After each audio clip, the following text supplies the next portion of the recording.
ko yung taong malalapit sa akin or mahal ko sa buhay, napakapon din ang mga alaga nila. And then, ang advantage ng pagpapakapon ng mga alaga nating pusa at aso ay hindi na sila makakapagpa-reproduce. And hahaba ang buhay nila. Kaya nung nag-held ang Biyaya Animal Care ng murang kapuan sa Ayala 30th noong November 30 ay sinamantala namin ito.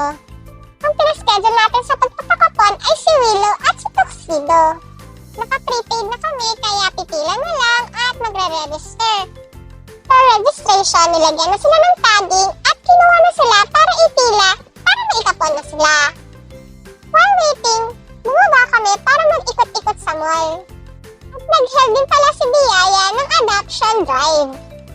Here where you can see the merch and some accessories for your pets. And of course, their adorable pets na for adoption. Cute ng dogs and cats for adoption.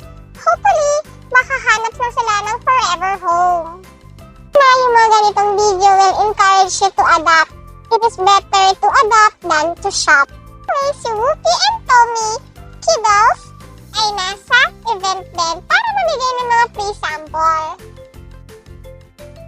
For several minutes to an hour, binalikan na namin si Willow and Tuxedo.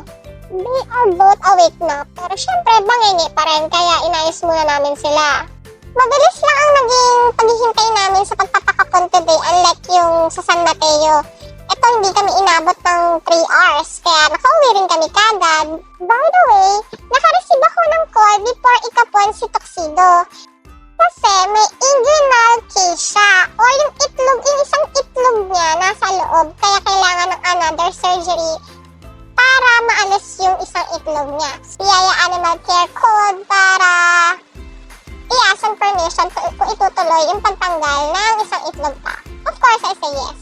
At syempre, makaiwas tayo sa possibility na maging cancer yun in the future, so go na natin. Kung mapapansin nyo, dalawa yung tahi ni Tuxedo dito. Here's the screenshot of their Facebook page and nakatag na rin sila sa description. Thank you for watching. Follow Jasmine Vlog. See you!